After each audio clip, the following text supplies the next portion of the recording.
Who can you trust? Who is not worthy of trust when it comes to looking for any kind of information, whether it's online or whether it's talking to people. We need to do a better job in society to filter out the noise and get down to things that are important, like the truth, so much as the truth can be measured, which sometimes it can't. We need to evaluate sources and understand what people's intentions are. And sometimes that means getting out of our heads and looking at the world from a different perspective. And that leads to empathy. And that probably is the key to everything. Hey, it's Rocky. Welcome to Richer Soul. Today's guest is Harlan Landis, who runs the Plutus Foundation, which provides grant money to provide opportunities for the financial media to create, develop, and administer community-based programs that enhance financial literacy, education, and empowerment.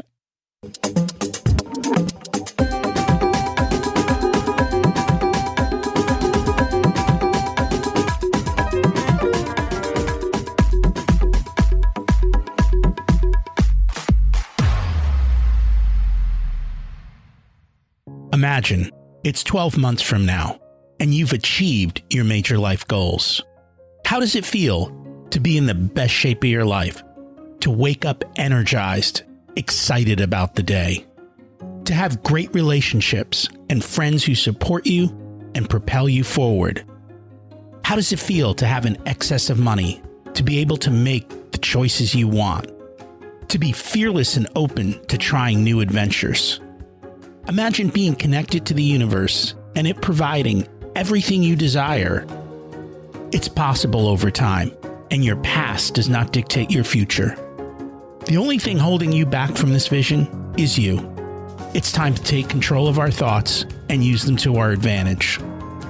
Welcome to Richer Soul, where we achieve our dreams and bring balance to health, wealth, relationships, time, and spirituality.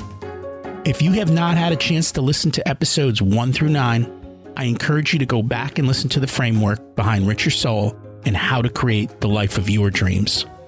You can also find all the show notes for this episode at richersoul.com. While you're there, you can sign up for a monthly email where I share the best articles I read this month, let you know about upcoming episodes, and share a little wisdom. You can also listen to coaching calls under the Coaching Calls tab. I also share the most interesting articles I read every week on Facebook at facebook.com/Richer Soul. And there's also a Facebook group where you can ask questions and interact with other listeners. Today's quote is from Jim Rohn. Success is nothing more than a few simple disciplines practiced every day, while failure is simply a few errors in judgment repeated every day. It's the accumulating weight of our disciplines and our judgments that lead us either to fortune or failure. What Jim is talking about is the power of compounding that we've discussed so many times. Small steps over a lifetime add up to massive results. We're going to talk about this today, and also how to figure out if the people helping you are taking you in the right or wrong direction. But first, let's review last week's action step. Ask, where am I today and where do I want to be? You can't go somewhere if you don't know where you want to go. Harlan and I talk about this during the episode. While you may know where you want to go today, we and the world change over time. So you need to check back in to see if where you're going is truly the right direction at this point in your life. The skills we build, the relationships we make will serve us no matter what direction we head. Ensuring great health and spirituality serves us always. And so working on these areas in life is important regardless of the direction you're going. We talk about harmony and figuring out your song today. Listen in as Harlan and I expound on this subject. I know it's not easy, and we're struggling with parts of that as well, as I'm waiting for my son's college and whether or not they're going to open up or not. They haven't been very good with communication. I'm struggling with the fact that My son needs to get out of the house, but life may prevent that. In some ways, it's outside my control. I have to accept that. If the cost of housing and food wasn't so ridiculously high, we might make other decisions. My daughter's going back, but she refused campus housing because it's a mess. And she kind of knows her way around now, so she's been able to make those maneuverings. The good news is my kids are learning new skills and how to adapt and pivot, and that's far more valuable than what they're learning in the classroom. Today's guest is Harlan Landis, who is the founder and executive director of the Plutus Foundation, which he founded in 2015 to provide resources and grant money to assist the independent financial media to create, develop, and administer programs that enhance financial literacy, education, and empowerment.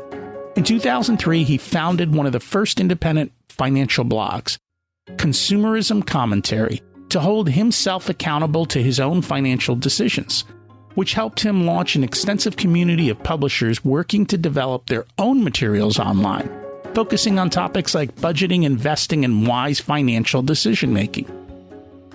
Harlan also created the Plutus Awards to highlight independent financial publishers and acknowledge and celebrate financial blogs, books, websites, podcasts, and videos. Harlan's articles and other media have appeared in the U.S. News & World Report, PC World, Yahoo Finance, and other publications and corporate presentations. Outside of financial media, Harlan is the executive director of the Raiders Drum and Bugle Corps. Let's meet our guest.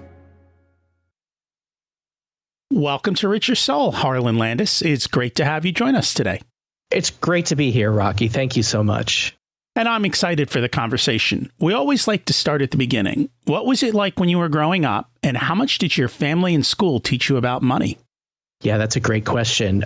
Growing up I had a nice childhood. I think my parents always said that I was a happy kid. I loved being around people. I loved having friends, and it wasn't always easy. I was kind of nerdy as a kid, as I'm sure a lot of people in the personal finance world were or are. So yeah, I was able to find my crew and just make some great friends. My parents were very supportive of everything and allowed me to be nerdy, allowed me to have passions about crazy things, whether it was a show like Doctor Who when I was a kid. And I'm talking about the old Doctor Who now, not the stuff that we see today. This is, back in the 80s. This is a long time ago. So I was passionate about computers. I got a first computer when I was, our family got one when I was just a kid. And that was back in the days when you got a computer, you didn't just turn it on and play games. Anything that you wanted to do, you had to program yourself or buy programs for it. And so I was learning programming when I was little. So these are the things that I spent my time on. That, computers, and music, and my life was full of just enjoying school until I got to high school. Enjoying all the classwork, enjoying just learning about things. I was very, very passionate as a little kid, and that's continued into my life today. So did they teach you much about money, or did school teach you much about money? Oh, not at all. There was no talk about money. It wasn't really. We were in a situation where I knew that we had, I was born in Brooklyn. I don't remember any of that really. Moved out of there, moved to upstate New York when I was 2.5. So still have very, very little memory of all of this. But I know that when I was in grade school, at some point we had moved to New Jersey. I knew that was because my father was transferred to a new job in New Jersey. So we moved down there. I thought it was probably the worst thing in the world that could happen to anybody moving from, beautiful state to New York to, New Jersey. And of course I thought that because my parents were New Yorkers. So, New Jersey was always kind of like the place you didn't want to go. So I had this idea in my head. I thought I was going to hate New Jersey. I ended up making lots of friends, and it was great. So it really was no issue. But, just this whole idea of, well, why are we moving for a job, and what does that mean? We had a house in a nice development. It was it just seemed to be normal. And of course, I knew that there were other families that were living in different areas. And, I was friends with everybody. It's not like there was any kind of, judgment on who was living in nicer houses than whom. Ours certainly wasn't the nicest, wasn't the worst. We were squarely in the middle. And I didn't even really pay attention to this kind of stuff. It really just didn't. It didn't figure.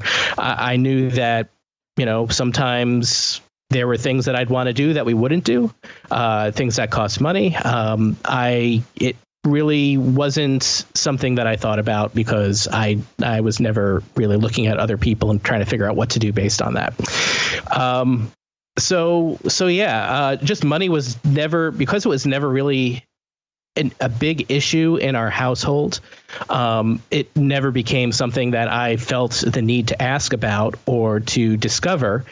There were no financial classes in high school. If there were, I wasn't taking them. I was, loading up on electives and other, types of courses. So it wouldn't have been normal for me to even seek something out if it was available. I was focusing on music. I was focusing on languages, on science, on math, and so something like a personal finance class wouldn't have stood out to me as something that would have been interesting as an elective. If it had been required, I would have taken it. But that's just where things go. Would I have learned anything from it? Probably not. I didn't really get much out of high school except for the stuff I was really passionate about. But yeah, I kind of got a little more handle on money when I was applying for college and started facing application fees for every school that I wanted to get into. And, just starting to get more of a handle on what it means to have money and what the responsibilities are through that whole process. I had a lot of student loans. I did have some scholarships and some other grants and things like that. And I ended up with a significant amount of debt when I graduated. I studied music education. I was planning to be a music teacher, and I was for a while. And it just, I kind of ended up on a different path. I went into nonprofit in the arts after I graduated. And I was ignoring my financial situation. I had student loan debt. I had to use credit cards on occasion, probably more than on occasion. And I just wasn't very responsible. I was not a responsible adult. I was also spending more money to go to my job and commute after college than I was earning from the job in this nonprofit world. So it was a really difficult financial position. And I had gotten by for my life until that point, not really paying attention to my money.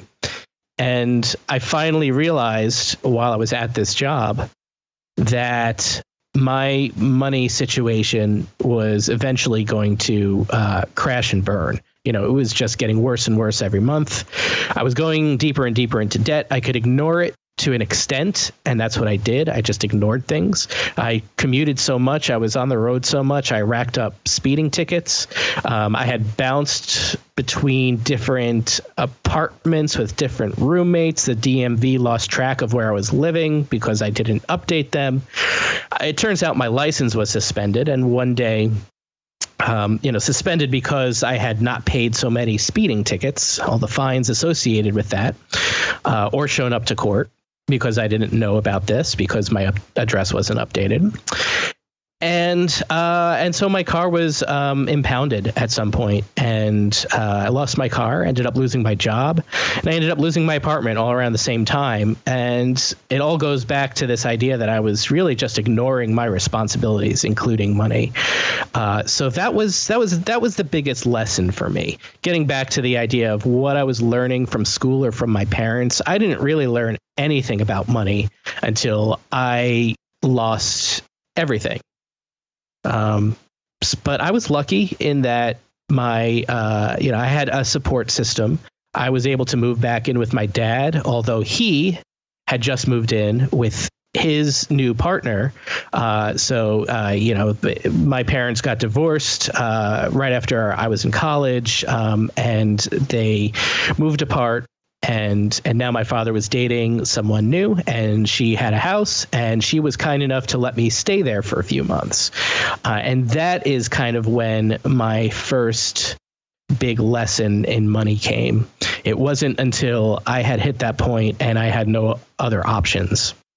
And I think for a lot of people, they have to hit bottom before they're willing to make a change, or before they go and learn what they need to do appropriately. And hopefully we can save some people from those hassles by giving them better education up front so that they don't have to make those types of mistakes. So what happened at that point? You essentially hit bottom. How did you make the change that got you on the right financial path? Yeah, that's a great question. And as this actually started for me in the year or two leading up to hitting bottom. I mean, I saw this coming. I saw my financial situation getting worse and worse. And I thought, well, maybe there's something I can learn about this on my own. It didn't save me from hitting that rock bottom, but it did get me to start thinking about things differently. And the first thing that I did was I started reading the discussion boards and the forums on The Motley Fool. Not the articles so much, not the sales pitches, not the newsletter, but the conversations people were having about spending within your means, about investing properly. So even before I hit rock bottom, I took the money that I had, a small amount of money that was given to me in gifts for birthdays and other events over time. They were all put into a gift for minors account. When I was 21, I received ownership of that account and control over that account. And through what I was learning at the Motley Fool, I decided to just continue investing in it. As I had money to do so. I didn't realize at the time that there was a 5.25% front-end load fee on the fund, but I kept reading that dollar cost averaging was great. Every paycheck, add more to your account and invest more. So I was making some poor decision. I thought I was on the right path, and maybe that was a good first step. But I definitely realized I was doing something wrong when I was looking at the reports and realizing that, how come the effective price is jumping every time I buy? And I realized that was that front end load fee. So I was still learning. I was getting better, reading the message boards, but I decided to start a blog to track my finances. And that was after I had hit that rock bottom, after I had sort of moved back into a new position that was going to help me get out of there and get me on my feet. I was a longtime blogger. I had websites since 1994, 1995. I was in college, and I was on the internet for a long time before then, back in the 80s even. And I started reading messages from people who had HTTPS in their signatures and at the bottom of their messages. And I was like, what does this code mean? What is HTTP? So I looked it up, and I learned about what the World Wide Web was. It was very new at the time. And I saw that there were maybe 3 or 4 or 5 universities in the country with websites. And I was like, oh, well, we should have this. At my college, I went to school at the University of Delaware. Every dorm room was wired with Ethernet. It was great. It was a nerd's dream because, maybe 2% of the students knew what Ethernet was, but here was I had been doing online stuff for a long time, and I was pretty excited about this. So I set up a web server in my dorm, and I hosted a website for myself, and started building websites for the Department of Music at the university, and different professors would ask me to build websites for them. So I was getting paid. This was my first side hustle. And it was happening in college, and I was building websites and teaching people how to create HTML documents from scratch, and it was great. And I was building websites and putting out a presence out there, and eventually that became blogging. And this is even before there was a word blog. It was, posting updates on your website. So I was doing that for a long time. And by the time I started getting my finances in gear a few years later, after being in the world and having my rock bottom, I decided to start consumerism commentary to learn more about money. So I would, look for articles that exist out there. I would share my own thoughts. I would share my net worth reports. One of the first bloggers to do that back in 2003, and just use the website as a way to keep myself accountable. And if someone else wanted to join me along, that would be fine. But it was really for myself. It wasn't a business. It wasn't making any money. It was just something that allowed me to focus every day, or almost every day when I started it, on just looking into my money situation and what I can do to make it better. So you've spent a lot of time clearly in the money space. Why do you think people struggle so much with money? Well, I think, it's not intuitive. It's not something where we're just born knowing how to do, like caring for someone, or eating food. We know that when we're hungry, we eat. It's a biological imperative. There's so many things that are built into our systems that we just do. I think dealing with money is not one of those things, and we're not given. It's, first of all, it's a topic that people don't like talking about, and parents don't like talking to their kids about it because in generations past, it's been seen as something that you just don't talk about, whether it's because of embarrassment of, we're wealthy and we don't like to talk about it, or it's we're poor and we don't like to talk about it, or there's so many different reasons that people just don't talk about it. And a lot of it has to do with the older generation that is supposed to be leading the younger generation. The older generation also wasn't taught about it. And so there's a cycle that you have to break. And I think society has been doing a much better job. And I honestly think that a lot of that has to do with the community that we've built up, with independent people writing about all of their own personal financial issues. It's no longer a taboo topic. In some cases it is, of course, because the message hasn't gotten through to everybody. But I think that the fact that there is so much out there now for people who want to learn about money, it has really changed the entire discussion around it. Of course, whenever there's a lot of good information, there's a lot of bad information too. And it is also a developed skill how to tell the good from the bad. And that's something that's becoming more and more necessary as more people are talking freely about money now. It's funny. You and I are both in the financial space, and so we think that it's out there everywhere. And yet when I step out of this bubble and I go out into other bubbles, I find people don't talk about money. It's like there's still that whole other bubble of people who aren't reading all the stuff that we're putting out or consuming it. And sometimes I'm shocked, especially if they're in the financial space, and yet they still don't understand money. And I can't tell you how often I just have that kind of shock of how did we get here? So it is getting better. At the same time, from when you started till now, the amount of blogs, the amount of different places is dramatic. Are we getting too crowded, or are we just niching down? Well, there's 7.5 billion people in the world, and I think I think there's more than enough room. I don't think it's crowded. I think everyone has a chance to.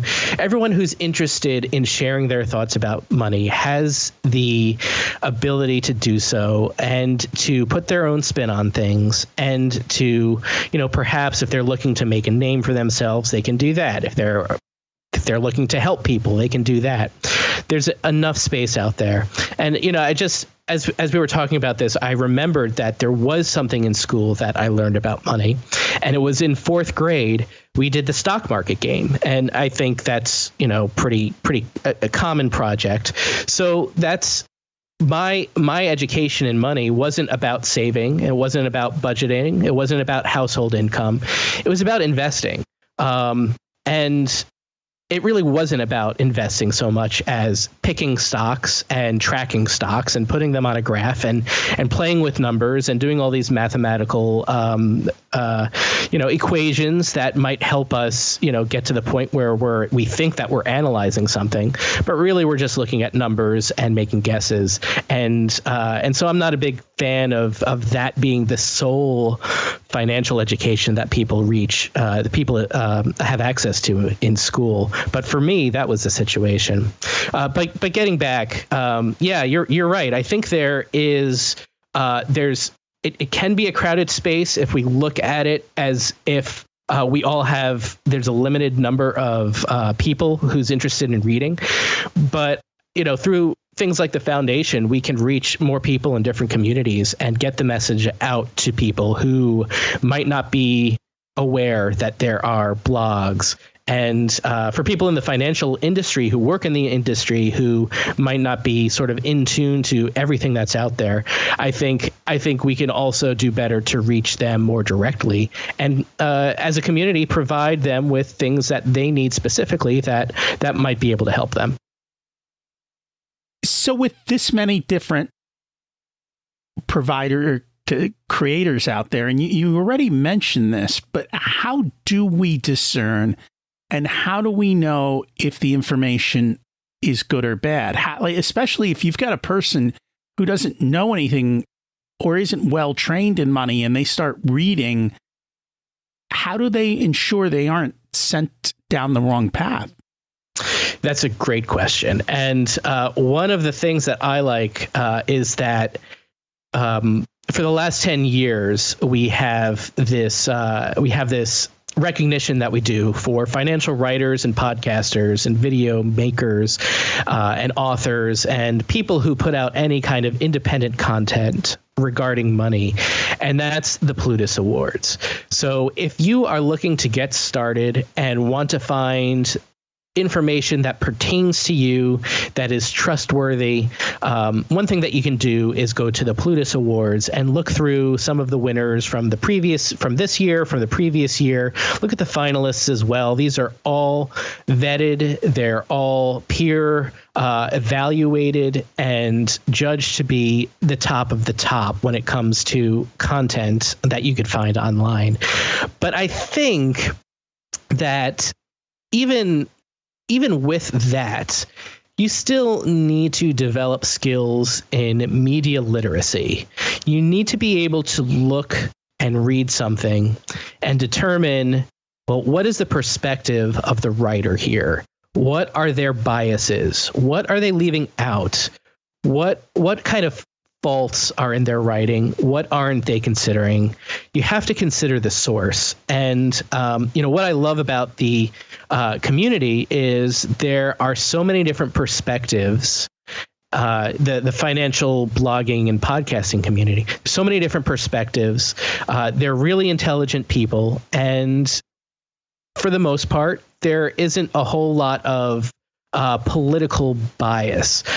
Now, there's a lot of politics in money, that's for sure. And that's fine. And it's good to discuss that. And it's good to get down to the truth of the matter. And it's good to be able to dive into topics and understand the impact of political decisions on money. But I think, it's important to be able to look at the content that's coming, whatever you're reading or listening to, and try to, as much as you can, determine the motivation behind the words that are being used. And that is incredibly hard to do. It sounds like it should be easy. It sounds like, well, you can just see, well, who's funding this and where's the money coming from? Why are they saying this? Are they just blind followers of so-and-so? And I think to an extent, there's possibility, but I think it gets harder and harder to really discern a lot of that information. And it's easy to get caught up in the hype and, rely on groupthink to an extent that prevents you from using the less emotional side of your brain. We're all emotional creatures. All of our decisions are emotional. As much as professionals in any field will tell you, well, you have to make logical decisions about things, all of our decisions are emotional. So writers and speakers have gotten really good at playing towards those emotions. And as much as we try to turn them off, we can't, because we're human. So just accepting that we are going to be manipulated to some degree when we're consuming media. You have to understand that that is the case for everybody, and then put it aside and, to the best of your ability, try to analyze what you're thinking about, why you're thinking that way, what your influences are, what the influences of the writing that you're reading is, and try to see past through it as much as possible. 100% is just impossible, but being aware of this is a good first step. Awareness is always the first step. And we've had many of the Plutus winners on the podcast. I don't think we never say that they're Plutus winners, but I know that many of them have won in the past. And I was grateful to be able to sponsor one of the awards last year as well. So let's talk a little bit more about some of the things that are going on behind the scenes, because being in this space, I realize it, and I really haven't talked about this much. We talk about it in generalities, but I haven't talked as much in specifics. There are a lot of people, and it's not just in the financial space, it's across the internet, who are paid a lot of advertising money to promote certain products and to promote certain pieces of information. And I don't think people realize how many millions of dollars is possible behind blog posts and behind what they think is an unbiased opinion. If you're making that kind of money, it's hard to be unbiased, isn't it? I mean, especially if you're getting advertising and affiliate dollars. And I think they've done a better job now. You have to disclose all of those types of things, but there's probably still a lot of it that isn't well disclosed. Yeah, you're absolutely right. And, it's hard to comment on all of the ethical, it would be, a 5-hour podcast if we would consider all of the ethical implications of looking at the source of funding for everything that's out there. But yes, a lot of what you see in the world, and this isn't just the independent financial blog space, but money has an important role to play in how words are chosen and how designs are made and how you're influenced to make purchases. The affiliate world is huge. It's billions of dollars that go into paying influencers, writers, podcasters money for being very specific about the words that they choose when they talk about different products. And just to give you an example, when I owned Consumerism Commentary, towards the end of that, the credit card space was very large. And what I mean by the credit card space is that there are credit card issuers who pay bloggers and other website producers to do certain things. And the things that they would pay to do involve, well, if you're going to talk about this card, then this is what you want to say. And this is where the placement of the wording should be, whether it's at the top of the page, the middle of the page, and things like that. Those have to be disclosed. And thankfully, the FTC has gotten a little more specific in how that's done over the years. But there is a lot that kind of falls through the cracks, and it isn't always as obvious of that. So it's very hard for you to go online and look for something like, if you are just looking to see what the best cashback credit cards are, and you want to do some research because you know that you need a credit card, number one, and you'd like to get a benefit out of it, number two, and perhaps you're the kind of person who pays the balance off in full every month, perhaps you're not. What I try to do with Consumerism Commentary is make sure that people weren't applying for credit cards that would be bad for their financial situation. Because, I believe that credit cards can be useful for those who are very well controlled within their spending, don't have to worry about whether they're going to spend more with credit cards versus cash, and pay their bill off in full every month. So being able to provide context is an important piece of what financial blogs can do, or influencers of any type, if they are still looking to earn money from a financial product. That context is so important. And when the issuers require that no context is allowed, it becomes an advertisement, and that needs to be made clear as well. I think we want people to be as educated as possible.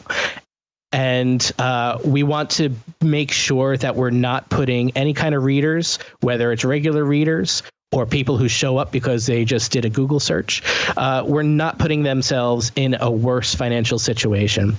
So that was crucial to me as I was going through and perhaps reviewing a credit card or putting together a list of different credit cards.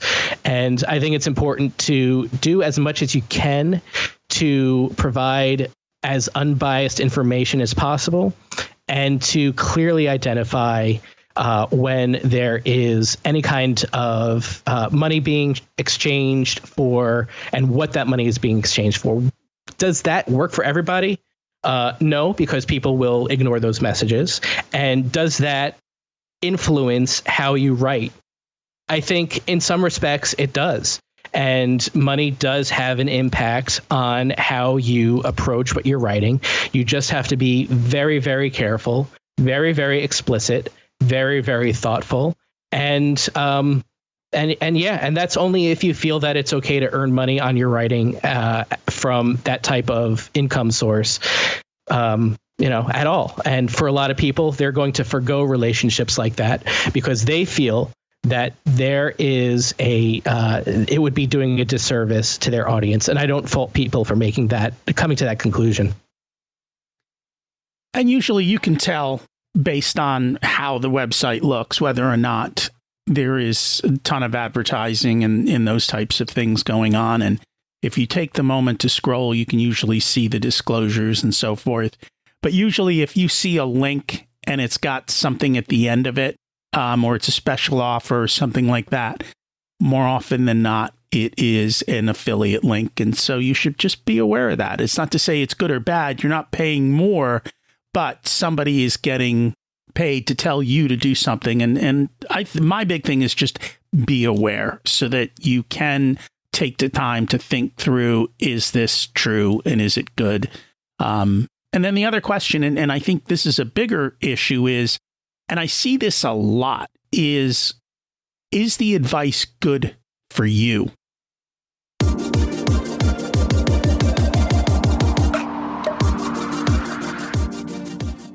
Today's episode is sponsored by Profit Answer Man Podcast. Did you know that most small business owners hate looking at their financials? It's one reason they may struggle with business success. The Profit Answer Man podcast helps them ensure they are profitable and can pay their employees and weather the storms we all have to face. It's built on the Profit First methodology of pay yourself first. The Profit Answer Man podcast is a must listen to for every small business owner and anyone who wants to help them survive and thrive. Check it out on your favorite listening platform.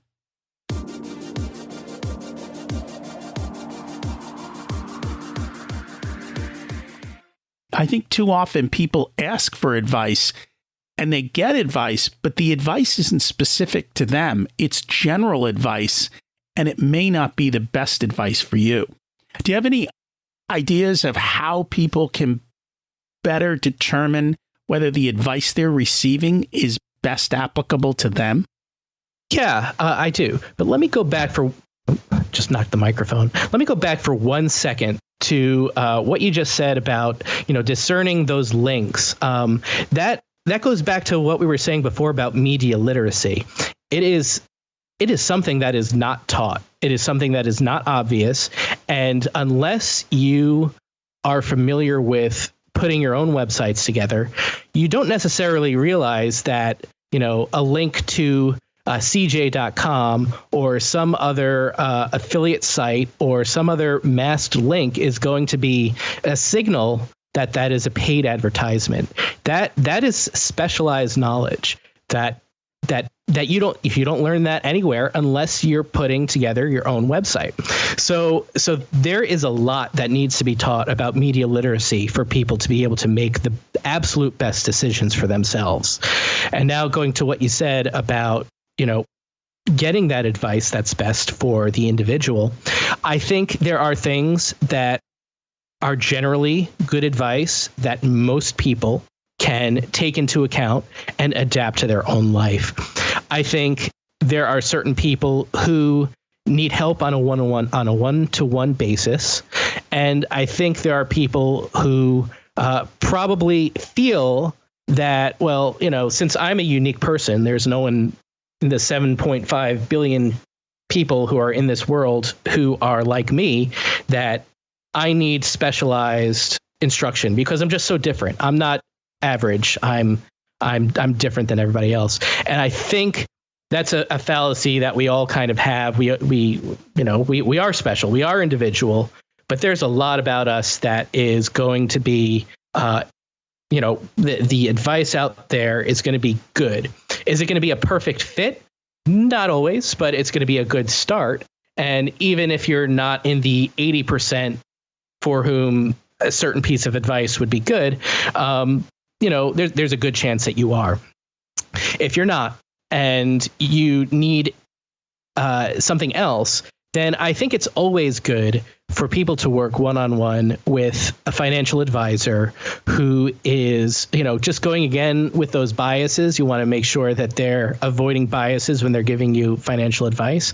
So I like to recommend fee-only financial planners, someone who's a fiduciary, someone who's not selling a product so that they can help you develop a plan that takes your entire picture into account and not just what investments you're looking to buy and whether you need a dividend portfolio or whether you need how much what's your asset mix between stocks and bonds. All of these are great things, but it's kind of, you need to look at the bigger picture first before you can even get to that point. And for someone who's unsure if the general advice makes sense, that would be a good place to start. But also, I think we kind of have to get over this idea that we're all different and we need specific advice for us. The basic stuff is going to be pretty much the same across the board. And so you bring up some interesting points, and they're the topics that I think I always try to drive home. And we've had a couple of people on the show who are in the financial space who do this. But at the beginning, you have to know who you are and what you want out of life before you can figure out how to create a money plan for that life. And I think that's the part that's missing in most places, is people aren't sitting down and figuring out their life plan first, and then their life plan, then you can apply what do I need to make this life plan happen? And that's one of the things I always do. I said, we can't talk about money until we know what you want in life. And so I think that's one of the struggles. And then once you have that, then you go figure out what money plan best fits your life plan and how they go together properly. And we've talked a lot about financial advisors and the fact that many of them are salespeople, and you've got to be aware. I think that's a big thing, is just all of this awareness out there. Yeah, and I totally agree with the life plan. And, every so often I go back and I actually do, I don't know whether you want to call it a mind map or just it's a visual representation of, these different boxes and the things that are important to me and how they all interconnect. And it really allows me to refocus and make sure that I'm still, focusing on the things that are important to me. So I am all for kind of taking an overall look at your life. Now, making a life plan when you're 18, that's going to be a little difficult. I think even in the 40s, we don't know exactly what our life is going to look like years from now. For all we know, all the saving that we're doing, we could get sick next year, and we won't get to live the life that we've been planning. So it's something that we've all got to keep in mind, that even though we're making a life plan, even though we're trying to, whether it's saying, well, when I retire, I want to give back to this community in this way, or I want to travel when I retire, or I don't want to wait until I retire. I want to do this, and this. I want to save money for buying a house. I want to, make sure my kids can afford to go to college. These are all great things to have in a plan that, eventually becomes a financial plan. But we have to recognize, too, that a lot of the times life has other plans for us, and we can go down a path that we think is right, and end up that we aren't enjoying the things that we spent 30 years trying to build up to. And that's why I think that reevaluating your plan as you go along and being aware of where you are and being okay with your needs changing, I think that's just as important. Like we can't just draw up a plan and stick to it for the rest of our lives. For me, at least, in my opinion, that's not really a great way to live our life. If we have the option, it's good to adapt. It's good to adjust. It's good to reevaluate and just work it out as you go along to some respect. At least you have some ideas. The process of making a plan is sometimes even more important than the plan itself. And that's very true. I think what we talk about is every decade of life is different, right? We become different people. I'm not the same person I was 20, 30 years ago, so I can't possibly have the same dreams and desires. And the other part of that is enjoying the journey, right? If you're going to say, well, I'm going to wait 30 years to travel or 30 years to start giving back, that doesn't really make sense because, as you said, you may not make it there. So, and even if you do make it there, you may not be in the health to enjoy it at that age. So I think the whole journey is to be enjoyed in the moment, and you should start doing the things you say you want to do in whatever way you're capable of doing them today. It doesn't mean you're going to do it in a grand way if you don't have the money to do it in a grand way, but you can still figure out ways to do it. And the world keeps changing, right? I grew up in an age before the internet, so technology and the pace of change is just dramatic. 20 years from now, what we thought we wanted may no longer be relevant anymore. So you have to keep all those things in line. But I think at least having clarity of the direction you're heading and some of the unchangeable things that are there in life. And, it depends. Like if you want to get married, and then keeping your marriage for decades is an important part of that. So that's not really going to change as long as you're doing the valuable part that you should be doing. And always being financially savvy is not something that's going to change. You may change how you spend your money, but you should always be learning and increasing that skill so that you have that kind of flexibility.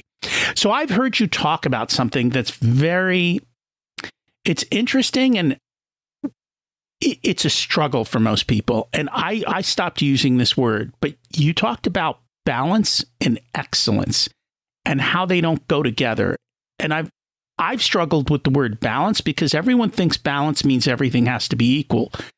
And that's not true. We talk more about harmony now, but it's still that struggle.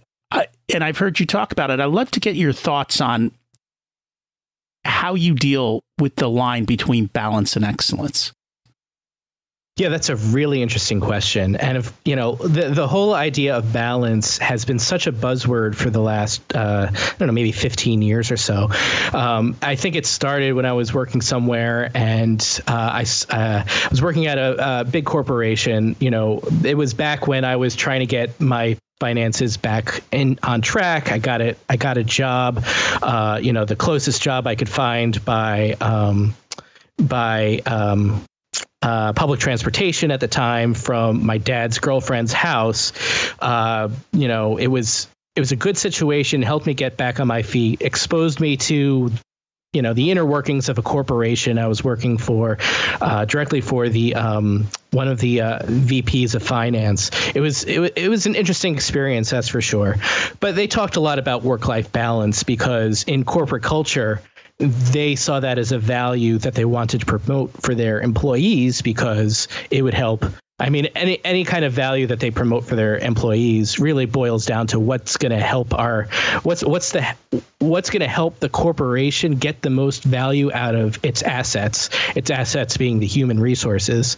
And one of those things is promoting work-life balance as well as health and all that kind of stuff. But work-life balance, the whole idea of balancing your life, I think, is good if you don't really need to excel at anything. If you're not driven, I find that the most driven people I know don't think about balancing their time between their passions and the chores and the other things that they have to do.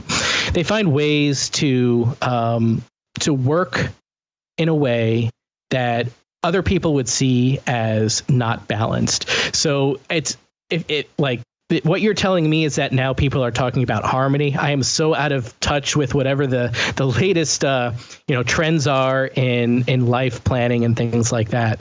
But I think that harmony is a much better word.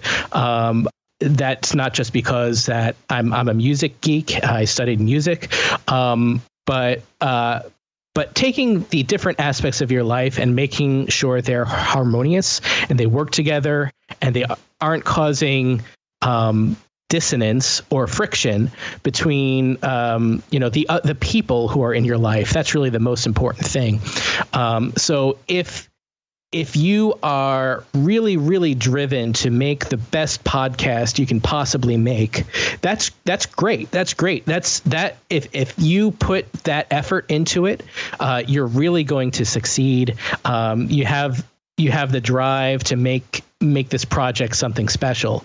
But if that project and your passion for it is creating dissonance or conflict within your personal relationship, which is also important to you, maybe it's because you're spending all of your nights recording in your studio in the basement when you should be paying attention to your loved ones, that would be discordant or disharmonious and would not be beneficial to you living your life the way you want to be. You have to look at how important the project is to you versus the people in your life. And for me, as much as I love working on different projects, if anything that I do were to become, conflictive towards the people that I love, I would find ways to compromise.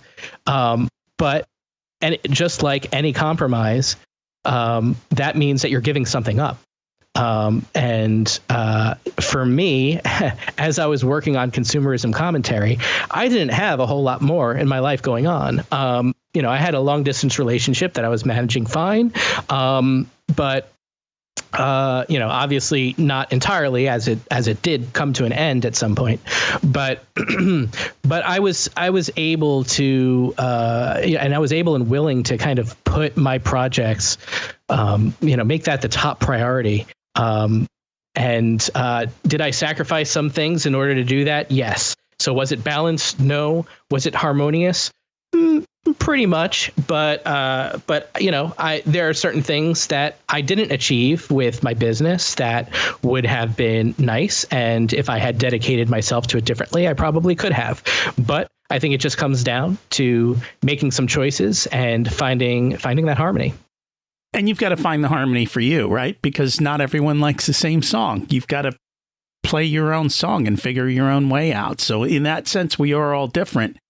A lot of similarities, but you've got to twist your dials and pull your levers so that you find that the music you're making in your life works for you. So let's talk a little bit about what you're doing now. You've got the Plutus Foundation. Can you share a little bit about what that is and what your big picture vision is and how you help people? Sure.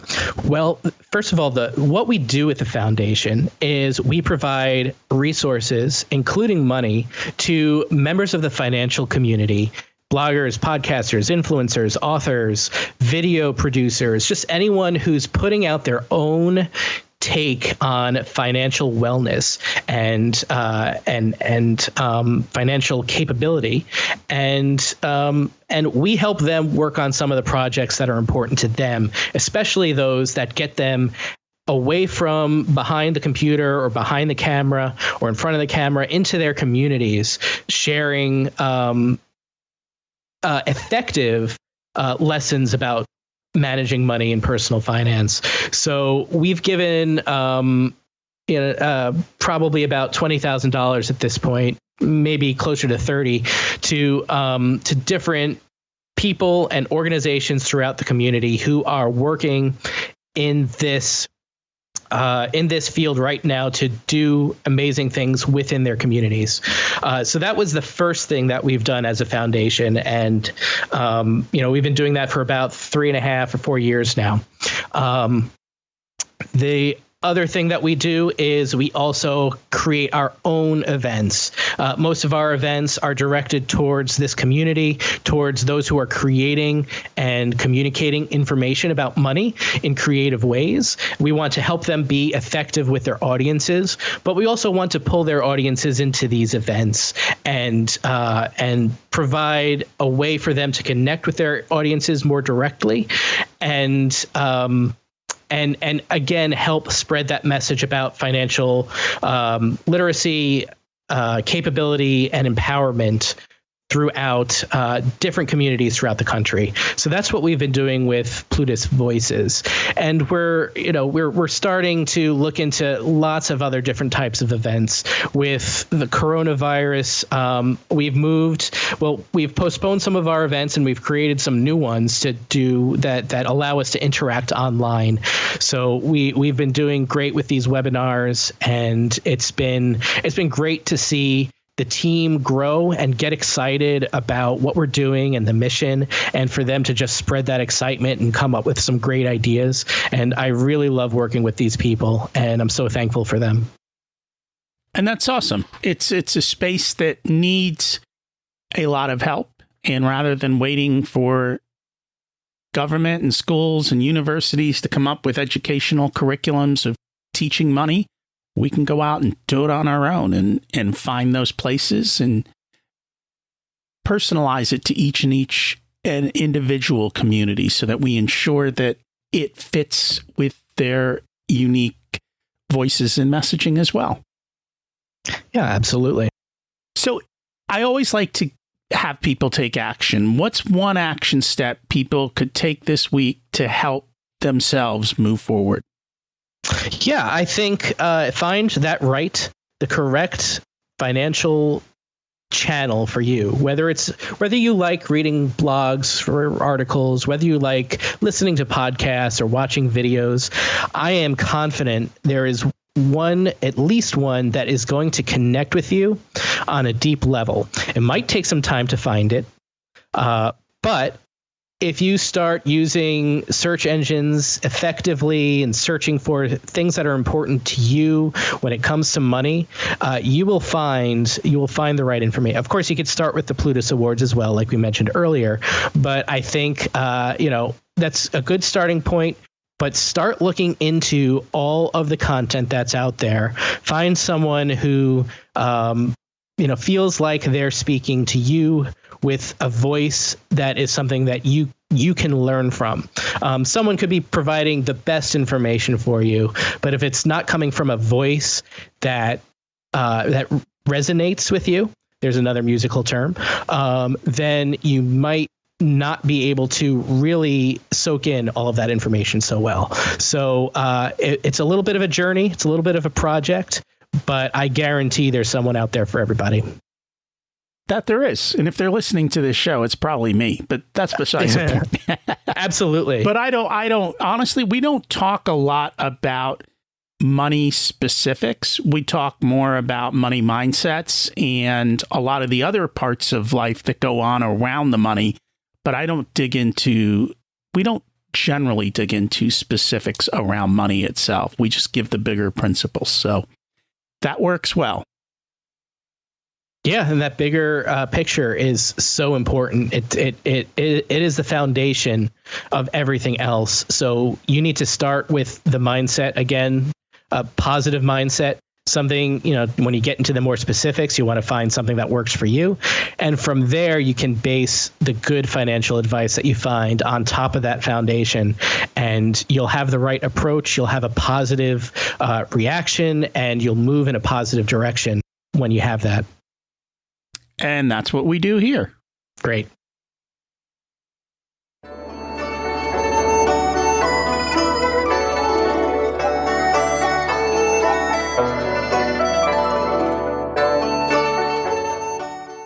It's time to learn the secrets of life. What's your secret to living an abundant life? Living an abundant life really reflects how you feel about what it means to be abundant. When I became financially independent, a lot of people ask me, well, how come you're not going out there and buying this big house or getting a fancy car or anything like that? Abundance for me is abundance of joy and abundance of love. And it really comes down to that. And finding out what it means to be abundant can be a lot more reflective on what you have today rather than what you might have sometime far in the future. And I consider that gratitude, right? Be grateful for the things you have today, even the simple things in life, because 100 years ago, most people didn't have what we unfortunately take for granted today. And abundance is about more than money. And it sounds like you're living that way. I try anyway. What did you learn later in life that you wish you would have learned sooner? I wish I had learned early in life that I needed to focus on myself. I tend to focus a lot on the needs of other people. I tend to focus a lot on the effect I'm having rather than what I might need physically and emotionally myself. So I think if I had allowed myself to be a little more selfish, I probably would have been a lot more comfortable with myself over the years. I think, I've certainly learned that since then. I make myself a priority to a certain extent. I could still do better, but if I had that going for me a little bit earlier, I probably would have been a little more comfortable. And you've got to have a strong foundation, right? And the foundation is you. If you're not strong, then it's hard to be able to help the world until you build your own foundation. If you were to give an 18-year-old one specific piece of wisdom, what would it be?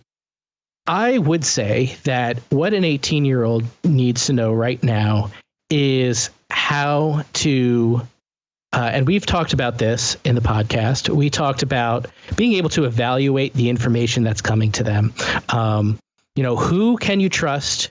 Who is not worthy of trust when it comes to looking for any kind of information, whether it's online or whether it's talking to people. We need to do a better job in society to filter out the noise and get down to things that are important, like the truth, so much as the truth can be measured, which sometimes it can't. But we need to evaluate sources and understand what people's intentions are. And sometimes that means getting out of our heads and looking at the world from a different perspective. And that leads to empathy. And that probably is the key to everything. If we can all be more empathetic in the world, it doesn't matter what age, but sure, 18, if we're talking about giving advice to 18-year-olds, I think we all need to be more empathetic. And I would encourage everyone to figure out what that means and to learn how to do it. And I know we've touched on this throughout the podcast, and maybe this is an area for Plutus to go into, is to teach people how to discern what is true and what is not. Because I think as more and more stuff comes out, it becomes harder and harder to sift through all that noise. If people would like to find you and connect, what's the best way for them to do that? One of the best ways is to follow us at Plutus Awards on Twitter and Instagram. Certainly, you can reach out to me at PlutusAwards.com, PlutusFoundation.org. You're going to find out lots of great information about those programs. You can see where we're going next on PlutusVoices.com for that program. And, you can reach me through email through any of those websites as well. And I will put links to all of those in the show notes. Thank you so much for joining us today. Yeah, thank you very much. This was a really great discussion. I had a lot of fun, and I love talking about this stuff. I figured as much. Richer Soul is a sponsor of the Plutus Awards, and I serve as an evaluator to help pick the winners. Harlan was right. You need to follow the money when it comes to advice. I know all about the money flowing in the background with certain websites and how they get paid a lot of money to promote things to you. You need to know who's manipulating you and what are you doing about it. Also, the past does not dictate the future. We're at a shift in time, and understanding the changing financial landscape is important. Bonds are no longer as safe as they used to be. They've become risky because the bond market has hit all new highs with interest rates constantly going down. And the Fed is also backstopping the market because they don't want it to implode. At the moment, sentiment changes. The markets may behave very differently. It's a good time to take risk off the table, especially if you're older and have less time to recover from a downturn. We have some of the worst economic news coming out, and COVID's not going away fast. There's going to be a new normal, so we do need to pivot in how we think about our investments going forward. The old mantra of buy and hold may come back to bite you. We also face an unknown political future and what new tax laws may do to tax rates. States and federal governments need to recoup all of the lost tax dollars and the bailouts they've been making. We the people get stuck with the bill. Figuring out what kind of wrong you want to be, as David Liu shared a couple episodes ago, is important. This week's action step: find the right financial channel for you. Just so you know, I'm always open to answering questions. I am not a financial advisor, so I can't give you specific advice, but I can share what I've learned, and the best place to communicate is probably the Facebook group. Happy to answer your questions. I'm also constantly evaluating and shifting what I'm doing, but that's because I'm very risk averse, and I've gone through a couple of market downturns before, and I know how I behave. Our next episode, we're going to meet Miha. He's the fail coach. And we're going to learn how he crashed and burned during the last downturn and almost committed suicide, and how he's turned his life around now. As always, that's an important thing to do. Take that next step. So what's preventing you from moving forward, and who are you putting on your team to help build the life you deserve? Taking no action creates a far worse outcome in life than trying something and failing. I can help you achieve your goals through coaching and accountability. Just email me or click on the calendar link in the show notes, and we'll start with a short chat to see if we're a good fit. For many people, one session allows them to take a giant leap forward towards their dreams. Thanks for listening. Have an abundant week.